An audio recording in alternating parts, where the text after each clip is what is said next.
네, 안녕하세요. 굿모닝입니다. 자, 오늘은 역전세난, 깡통 전세에 대해서 지금 너무 난리잖아요. 언론에서도 그렇고, 뭐 PD 수첩에서도 그렇고, 뭐 전방위적으로 하여튼 뉴스가 계속 나오고 있는데, 그런 이제 사기치는 분들, 사기치는 분들도 문제지만 지금 금리가 오르는 것 때문에 전세 시장이 휘청하고 있다. 이것도 문제입니다. 우리나라는 전세가 떨어진 적이 없는데 전세가 떨어지려면 공급이 많아야 돼요. 그래서 공급이 많을 때 빼고는 전세 시장이 그렇게 힘들지 않았거든요. 그런데 지금 우리나라가 너무 금리에 이제 취약하다. 또 취약한 이유가 뭐냐? 전세 제도는 우리나라만 있는 아주 좋은 제도입니다. 그래서 그런 것도 한번 알아보고 전체적으로 어떻게 이제 해결을 해야 또 좋은지도 한번 알아보겠습니다. 금리 인상으로 지금 뉴스가 계속 나오고 있어요. 역전세난 시대에 재직증명서 좀 보자.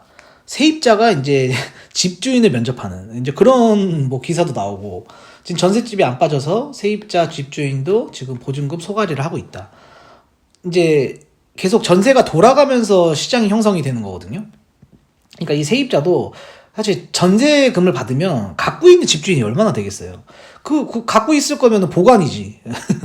그러면 집주인도 그 돈을 받아서 뭐 은행에 넣어놓든지 아니면은 뭐 또 투자를 하든지 이렇게 해서 집을 늘려갔거든요.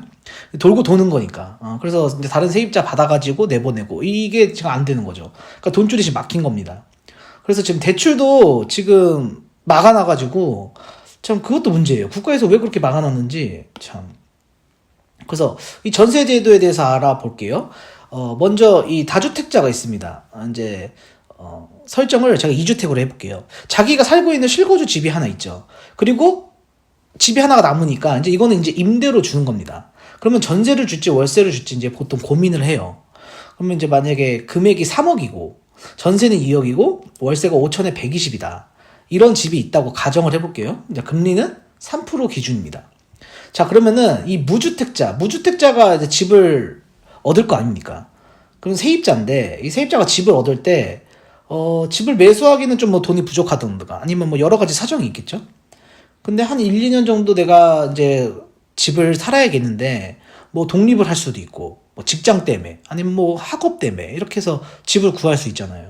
그래서 전세를 구할까 월세를 구할까 이제 고민을 해요.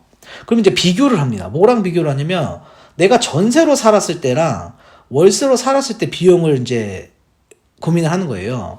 근데 지금 은행에서 전세대출 2억을 만약에 전세대출 받으면 금리가 3% 기준에서 연 600만 원이 나갑니다. 그럼 월 50만 원인데 이 집을 월세로 구하게 되면 월 120만 원을 내야 돼요. 그러니까 이 엄청난 괴리감이 있는 거죠. 자, 그리고 집주인 입장에서도 볼게요.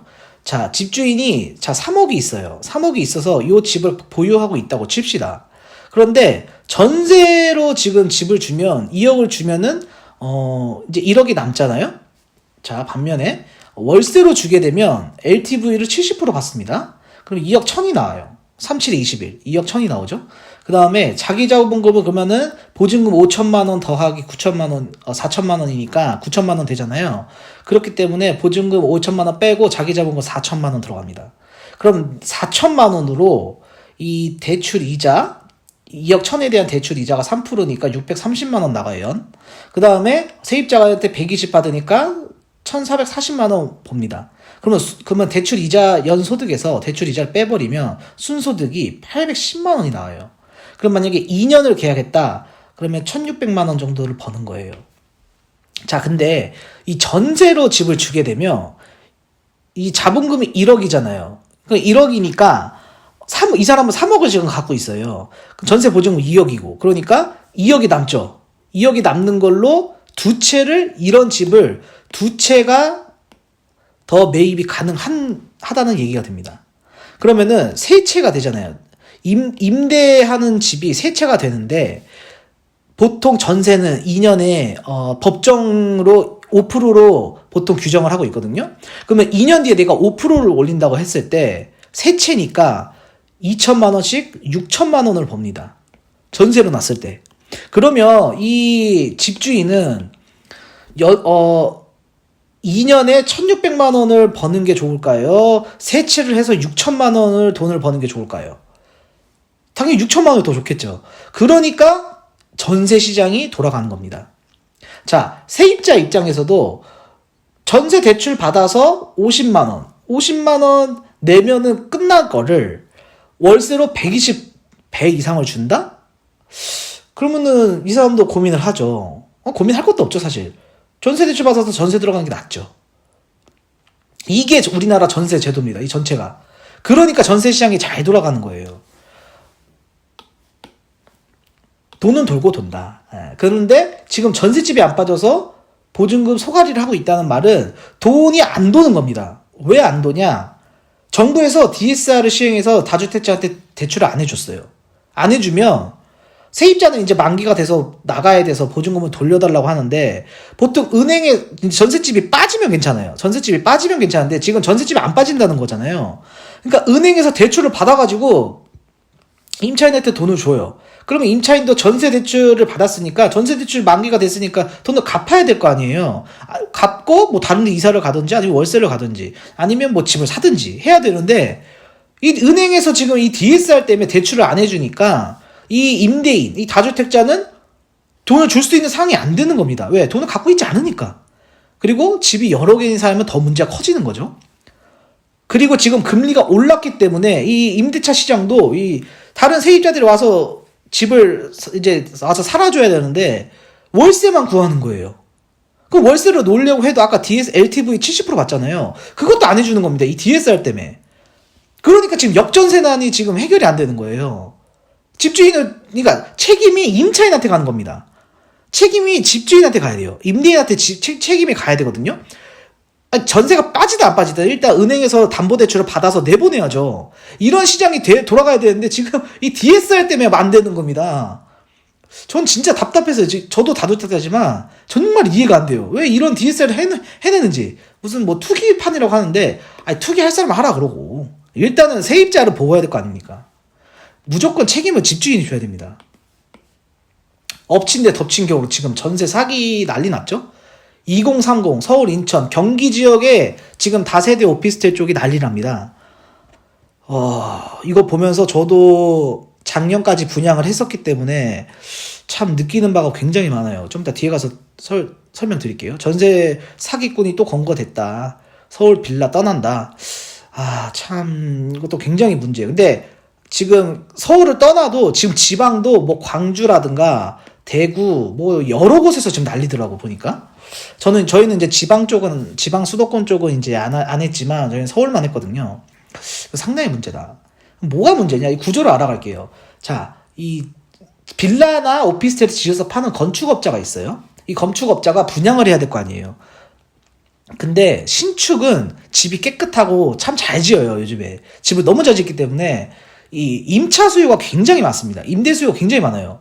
그래서 이 세입자들이 집을 구하고 싶어가지고 굉장히 많이 돌아다니거든요. 전월세 수요가 굉장히 많다는 거죠. 그러니까 이 분양을 대행하는 업체가 주로 뭐 여러 개 있어요. 뭐 컨설팅 업체도 있고, 컨설팅도 있고, 그 다음에 이제 뭐 부동산도 있죠. 공인중개사. 공인중개사 분들도 분양 대행을 합니다.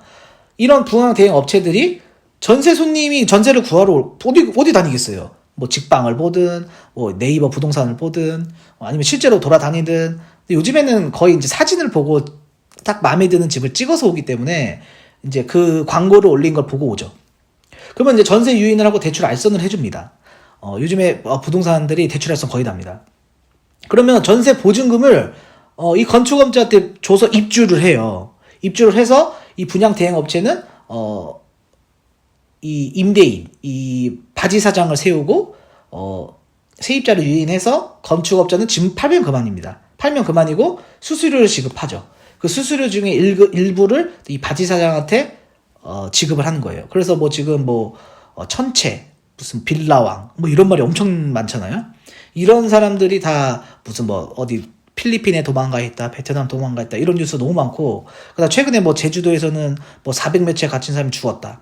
아니 여러분이 만약에 집을 10채를 갖고 있다고 해봐요. 이 10채 관리하는 것도 굉장히 힘들거든요. 근데 400~500채? 그리고 1000채? 이걸 어떻게 관리해요 도대체? 전세가 2년마다 만약에 한 번씩 돌잖아요. 그러면은 1년에 500개를 전세를 맞춰야 되는데, 이거는 개인이 할 수 없습니다. 어떤 뭐 엄청나게 큰 회사가 체계적으로 운영하지 않는 이상 안 되는 거예요. 그러니까 사기가 되는 거죠. 전세가 돌고 돌아야 되는데, 이게 개인이 감당할 수 있는 수준이 넘어가는 거죠. 그리고 이 임대인은, 수수료 일부를 받고 자기 명의를 주는 거죠. 그러니까 피해자가 이제, 세입자들이 이제 피해를 받는 건데, 주로 보면은, 좀, 지역들을 보면 역에서 보통 이 역세권에 있는 집들이 그나마 안전하거든요. 왜냐하면 역세권에 있는 집들이 수요가 항상 높아요. 그렇기 때문에 전세라든가 월세가 잘 빠지는데 반면 어떤 지방이라든가 아니면 수도권이라든가 그럼 서울의 역에서 역에서 보통 5분 이내를 넘어가면은 집이 잘 안 빠집니다. 주로 그런 집들이더라고요. 역에서 멀기 때문에, 역에 가까우면 이제 비싸거든요. 여기서 멀기 때문에, 이제, 세입자들도 또 싼 집을 구하잖아요. 역 근처에 있는 집들은 비쌉니다. 비싸기 때문에 분양도 잘 돼요. 왜? 역 근처니까. 그러니까 굳이 이런 짓을 할 필요가 없어요. 이런 짓을. 역 근처에 있는 빌라들은. 근데 역 근처가 아닌 빌라들이 지금 난리가 나는 거죠. 그러니까 지금 우리나라 전세제도가 지금 휘청하고 있는데, 이 전세 제도의 장점과 전세 시장은 다릅니다. 그래서 제가 이 둘을 비교해서 설명을 해드릴게요. 우리나라의 전세 제도의 장점부터 보고 가면 전세 제도는 굉장히 좋은 제도예요. 왜냐하면은 언제든지 이사가 가능합니다. 집을 빼고 나가면 되잖아요. 일시적으로 거주를 해야 할 때 굉장히 유리한 거기 때문에 일시적으로 우리가 거주해야 될 게 얼마나 많아요. 거주할 때마다 집을 산다? 굉장히 힘들잖아요. 그리고 월세를 산다. 아까 앞에서 봤지만 월세가 훨씬 비쌉니다. 왜냐면 시중 예금금리보다 수익률이 보통 높아야 돼요. 그렇기 때문에 안 높으면은 예금에다 다 돈 넣어놓지 뭐하러 부동산 관리하면서 투자를 하겠어요. 그러니까 항상 월세가 더 높은 이유가 은행의 예금금리보다 높기 때문이거든요. 직장, 결혼, 학업, 교육 굉장히 여러 가지 이유가 있죠. 그 다음에 이제 독거노인 그런 것도 있고. 그 다음에 이제 전세는 세금이 안 들어가요. 이게 가장 좋은 제도인데, 취득세, 재산세, 종부세가 없습니다. 우리가 보통 싸울 때 누가 독점하고 있으면, 야, 네가 전세 냈어? 이런 말들 하잖아요. 외국에는 그런 말이 없어요. 네가 전세 냈어? 이런 말이, 왜? 전세는 이제 법적으로 보면은 사용 수익권이 있거든요. 근데 집주인은 이제 소유권만 있습니다. 소유 처분권만 있어요. 집을 사고 팔 수 있는 권한이 있는 거지 사용 수익권은 없어요. 사용 수익권이 전세자한테 있기 때문에 전세자가 마음대로, 솔직히 말하면 자기 집입니다. 예. 그 계약 기간 동안은 자기 집이에요. 집주인은 그 자기 집이라 만약에 소유권만 갖고 있기 때문에 그 집을 함부로 들어갈 수도 없고 주거 침입됩니다. 사고 팔고만 할 수 있는 거예요. 집주인은. 거기서 이제 사용 수익 할 수 있는 그런 돈을 벌 수 있는 거죠. 하지만 전세자가 집주인이다. 이렇게 보셔야 됩니다. 그 다음에 비용 문제가 없다. 참 이것도 너무 좋은 점인데, 보통 집 수리를 할 때 집이 고장나잖아요. 수도가 고장나든가 보일러가 고장나든가 어디가 벽이 깨졌던가 하면은 이 소모품 빼고는 사실 집주인이 전부 다 부담하게 돼 있습니다. 아니면은 유착이 아니라 누가 깼냐, 잘못을 누가 했냐가 곧 수리 비용을 대게 돼 있어요. 예를 들면 세입자가 두드러 깼다. 그러면 세입자가 고쳐야 되지만 기본적으로 집이 노후화되던가 아니면은 하자가 발생했을 때는 대부분 집주인이 고치게 돼 있습니다. 우리나라 법이 그래요. 소모품 같은 건 이제 전등 같은 게 있겠죠. 전등이나 배터리 이런 거 보통 이 정도는 집주인이 세입자가 갈지만 나머지는 전부 다 집주인이 있다. 그리고 월세가 안 들어가잖아요. 월세가 안 들어가기 때문에 생활비만 들어가면 됩니다. 그러니까 얼마나 좋아요. 자, 내가 만약에 3억이 있어요. 3억에 전세로 들어갔다. 그러면은 진짜 비용이 엄청나게 절감됩니다. 생활비가.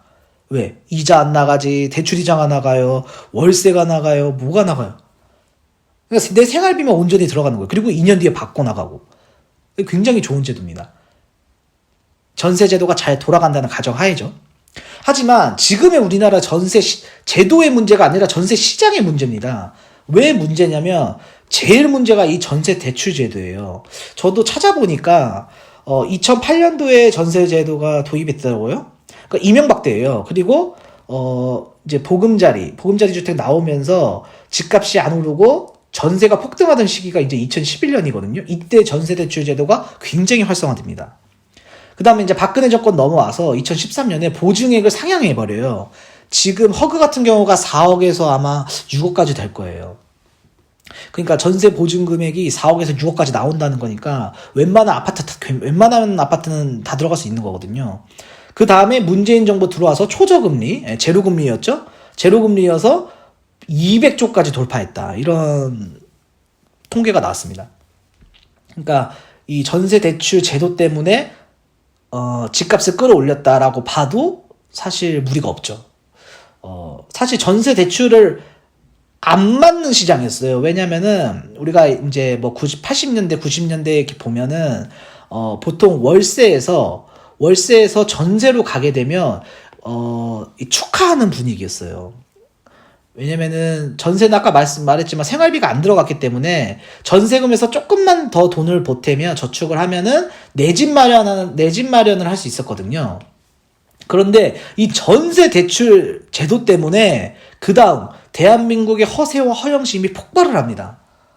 저도 집을 많이 갖고 있거든요. 근데 이제 저도 이제 세를 주고 있어요. 세를 주고 있어서 전세 맞출 때마다 계약을 하러 가면 이제 대부분 이제 2030이에요. 2030이고 이제 20대 초반 분들도 제가 초중반 분들 많이 봤는데 보통 소득이 제가 볼 때는 이제 신축 빌라 같은 경우가 한 300만 원 이상? 예. 연봉이 보통 이제 안심대출 받으려면 7천만 원 정도 선을 둬요. 7천만 원 넘어가면 고소득자이기 때문에 대출이 안 나오는 걸로 저는 알고 있거든요. 이 7천만 원 아래죠. 보통 전봉이 3천에서 7천 사이에 있는 분들이 전세 대출을 받아서 신축 빌라에 들어갑니다. 저는 이게 물론 뭐 월세가 500에서 보통 한 월세로 따졌을 때 3분의 1 가격 정도로 저는 잡거든요. 그러니까 내 월급에서 주거비가 3분의 1이 넘어가면 굉장히 허영심이에요. 그런데 이 월급 300 이상, 한 400? 네. 300 이상에서 400이 안 드시는 분들이 이렇게 전세 대출 제도를 이용해서 좋은 집에 살았다. 사실은 되게 막 엘리베이터도 없고 주차도 안 되고 이런 오래된 빌라 있죠. 90년대 빨간 벽돌 빌라. 그런데 살아야 되는 분들이에요. 그런데 이 전세 대출 제도 초저금리 시대로 우리나라 그런 젊은 층의 욜로 뭐 이런 허세와 허영심이 지금 나오고 있는 겁니다. 참 이게 어느 한쪽에 잘못했다라고 물론 사기치는 사람은 잘못한 거죠. 이 전세 제도를 악용한 이 빌라왕들 그런 사람들은 굉장히 처벌을 해야 되고 감당이 안 되는 집을 이제 폭탄을 돌려 막은 거거든요. 그러면 이거 문제지만 이 신축 전세 전월세만 찾는 2030도 문제다. 자기 소득에 비해서 굉장히 이런 전세대출 제도를 활용해서 좋은 집에 살았다. 그래서 제가 한번 그림을 가져와 봤는데 요즘에 이제 신축 빌라의 모습입니다. 이거는 제가 갖고 있는 집 중 하나를 갖고 왔어요.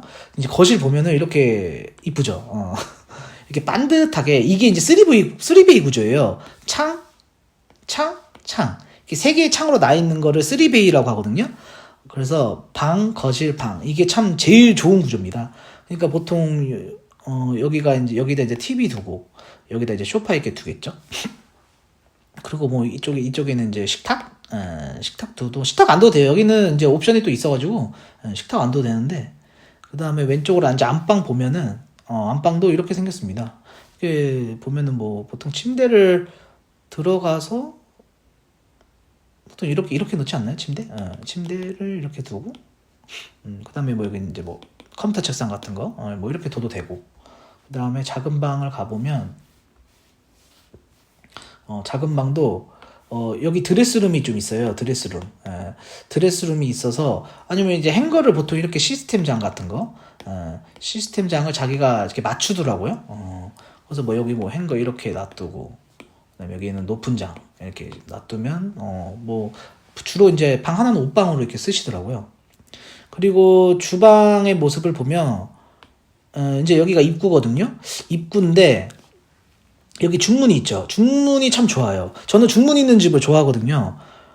중문이 없으면 겨울에 춥습니다. 겨울에 춥고, 여기는 이제 욕실, 화장실이고, 그다음에 주방이 또 이렇게 돼 있는데, 주방 모습을 이제 확대해서 보면, 이게 옵션이 또 다 들어가 있어요, 요즘에는.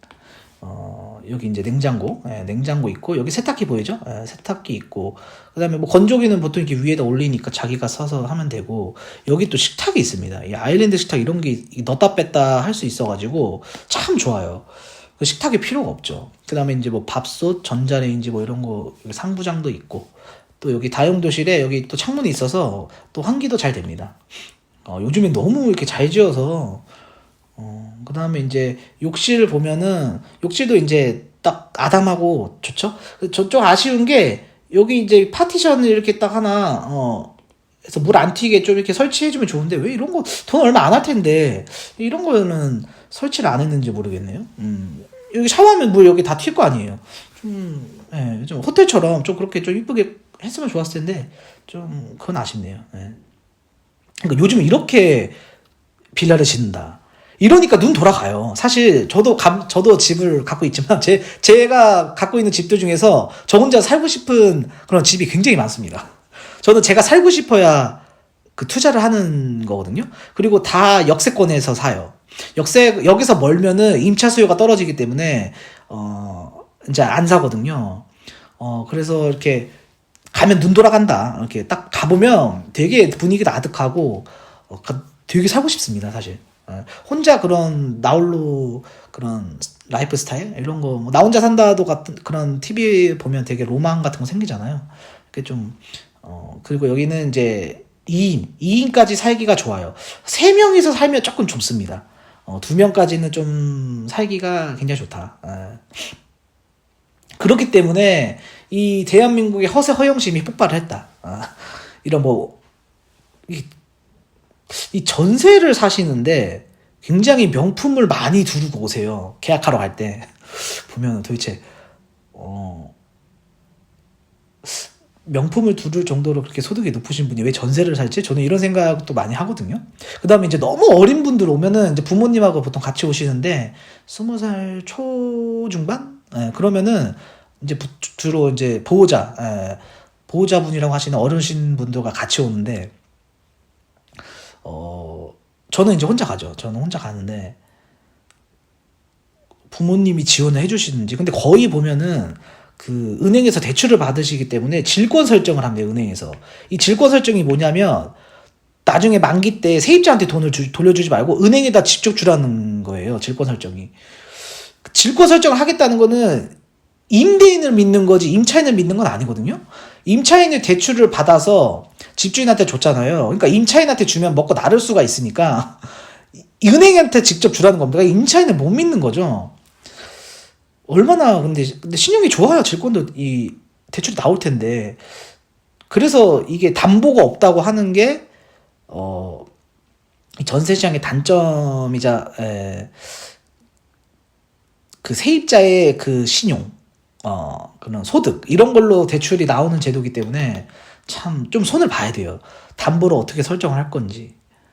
그 다음에 이제 DSR 규제, 그다음 임대차 3법, 임대사업자 세금 폭탄 이런 것 때문에 이제 전세가 지금 또 문제가 생기는 거죠. 돈을 돌려줘야 되는데 못 돌려주게 되니까. 그래서 집주인의 책임이 아니라 세입자한테 전가가 되고 있다. 이런 게 단점입니다. 이 전세 시장의 단점이 참 이거 큰일이에요. 저도 지금 전세를 맞추고 있는데 전세가 정말 안 나가거든요. 그래서 전세 시장이 빨리 정상화 됐으면 좋겠는데 역 근처에다 전세를 얻어야 됩니다, 여러분. 이 방송을 보시는 분들도 역에서 먼 데는 전세가 잘 안 나가요. 그러니까 누구나 살기 좋고 조금 돈이 비싸더라도 누구나 살기 좋고 좀 안전한 그런 집을 선택하시는 게 좋습니다. 그 다음에 신축 오피스텔 시장이 그러면은 어떻게 지금 형성이 돼 있냐 보면은 이게 지금 제가 갖고 있는 집들 중에 몇 개 가져왔는데 지금 보시면 이렇게 1층에 이게 주차 공간이거든요, 다. 이렇게 주차 공간이 좋습니다. 얼마나 잘 지어요. 여기 테라스도 있거든요. 이 테라스도 있어가지고 참 집을 너무 잘 짓는다. 너무 잘 짓고 그 다음에 이제 이건 오피스텔인데, 이 오피스텔 건물 보면은, 여기 1층에도 여기 그러니까 상가로 들어가 있어요. 상가가 들어가 있으면 주로 이제 편의점 같은 거, 편의점하고 카페가 제일 많이 들어오는데, 집 앞에 이런 게 있으면 얼마나 좋습니까? 참 요즘 너무 잘 짓는다. 너무 잘 짓는 게 문제입니다.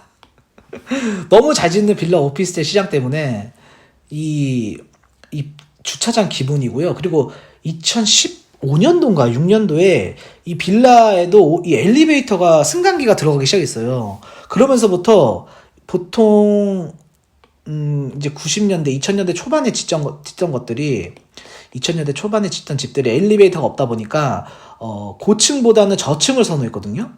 그런데 보통 빌라가 6층 정도 지어요. 6층에서 뭐 오피스텔 같은 거는 한 10층에서 12층 정도 이제 이렇게 올라가는데 엘리베이터가 있으니까 뷰값이 생기기 시작해요. 오피스텔하고 빌라에도.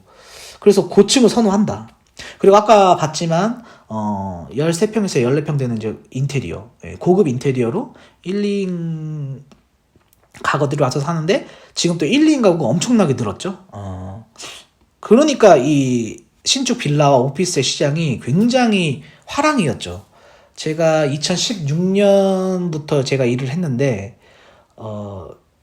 진짜 전국에 와서 다 사셨어요. 전국에서 다 와서 오셔서 사셔가지고 투자하시는 거죠. 그 다음에 전세도 정말 잘 나갔습니다.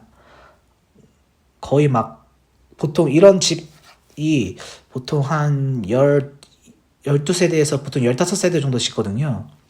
그러면 거의 6개월에 완판 납니다. 6개월 안에 분양하고 전세가 막 끝나버려요. 엄청 빨리 끝나는 거거든요. 짓는데 6개월이고 파는데 6개월이니까 이제 1년에 농사 다 짓는 거죠. 그러니까 이 건축하시는 분들은 이런 부지를 미리 사놔요. 사놔서 세 군데에서 한 네 군데 정도를 돌립니다. 그러면 한 세대당 한 5천만 원 정도 남는데 엄청 남는 거죠. 그러면은 10세대만 해도 5억이에요.